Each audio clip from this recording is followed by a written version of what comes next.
Today I will break down how they made the EsDeeKid Omens music video. I will show you how to make that subtle shake that they kept doing in the music video. I will also show you how they made that little VHS camcorder effect in some parts. And for my favorite part, at the end of the video, I'll show you how to make that grungy slow share effect that they also had in the music video, which looked absolutely ridiculous. So let's just get into After Effects so I can break down the music video. Alright guys, so in After Effects I have a couple of clips from the music video, and first I'll show you how to make this little tiny shake that they kept having in the music video. So I'm gonna turn off, and this clip has no shake at the start. So what we can do is press Ctrl+Y to make a new adjustment layer on which we will add the shake. So to add the shake, I first like to add a motion tile so the shake works properly. And I like to make the mirror edges turn on, and I'm gonna make the output height just a little higher and this a little higher. That doesn't need to be that high. I'm just dragging a bunch of numbers. And now I will add S-shake.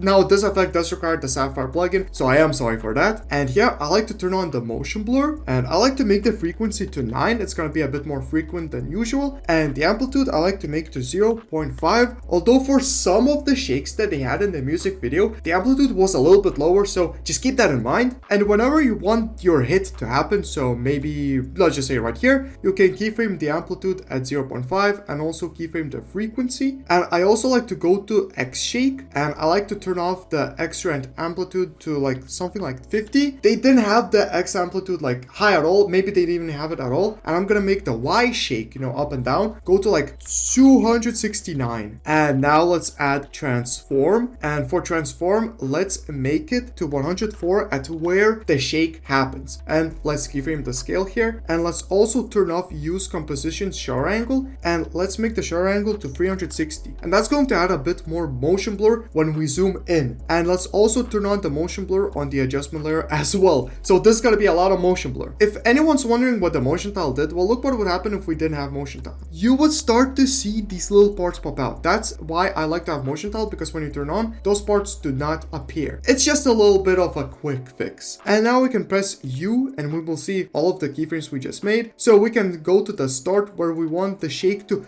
begin to start. This is where the shake hits, but this is where it begins to start. And here we can make it to 0 on the amplitude, the frequency to 0, and the transform to 100. And let's go where we want the shake to end. So right here, and I'm gonna make the amplitude to 0, the frequency to 0, and the scale to 100. And now you can select all of the transform keyframes, press F9, select all of the amplitude keyframes, press F9, and while selecting the amplitude keyframes, let's go to the graph editor to tweak it a little bit to make it more professional. So here, I like to press on here, and I like to drag this point a little down like that, and this point a bit inward. Now let's take this and drag this out like this, and drag this down a bit like that. So it's just gonna hit right here heavily, and then it's gonna cool off like way faster. And now let's go out of the graph editor and go to the scale graph editor. And this one, we have to kind of do the almost exact same one we just did. So maybe the scale can go in a bit sharper like that. And let's go out of the graph editor. And you will have a really quick shake. I mean, you can make it a bit less quick. So for example, like this, I think in the music video, it might have been a little bit less quick. So yeah, you can do it like this a little bit. So it lasts for a little bit longer, but yeah, just make sure to mess around if you want. All right, moving on. Let's now make this camcorder effect. So to make this camcorder effect, we need to press Ctrl+Y to make a new adjustment layer. And on this adjustment layer, we can add a free plugin called NTCTRS. Everybody should absolutely have this plugin. It's so good. And here I like to make the composite signal sharpening to 2 to make the look pop out even more. And I like to turn on the snow so it doesn't like do these random glitches. And I like to turn off head switching to turn that off, tracking noise to turn that off completely. And also I like to turn off ringing, which does pop out in some clips, and I don't really like it when it does pop out. And I like to go down, down, down. And here I like to make this LP long play to SP standard play. It's just a little minor difference. And I also like to turn on scale with video size. And this is where the real sauce happens. I like to make the horizontal scale to 2, so it kind of just like pops out. Looks super, super dope, like a little VHS camcorder. I don't really know how to like call this. And now we made it to the grunge slow share effect. I don't even know. This is the original one. The original one absolutely looks dope. By the way, the composition settings for all of my clips were width 1920 and the height 800, because that's, as you saw in the music video, they had these black bars. Well, that's how they made them. Anyways, let's go back to the grunge effect. So to make that super cool grunge effect, we also need need to press Ctrl+Y to make a new adjustment layer. And here, let's just add a bunch of effects. So the first effect we're going to add is going to be exposure. And here we can keyframe it at the start to 0. Pretty much at the start, we're going to do nothing. I'm going to turn off this grunge little preview. So we have the clip that we want to edit in. I'm sorry for that. And now let's add S shake. This is not that important, but in the music video, it was shaking a little bit. So I want it to be just as the music video. So I'm going to turn on the motion blur and I'm going to make the amplitude to 0.23. It's not going to be that heavy of a shake. And now to make it like a slow shutter, we need to add CC wide time. And here make both forward steps to 2 and the backward steps to 2. And also add echo. And here the number of echoes I like to make to 4. I think that's kind of self-explanatory, but yeah, I just will add more echoes. And it's important to go to echo upper and make it to maximum so it's not that bright as you can see right here. And now let's add posterized time to make the frame rate way lower so the frames kind of keep getting stuck. So I'm gonna make the frame rate 3 times lower than my clip. So I'm gonna make it to 8.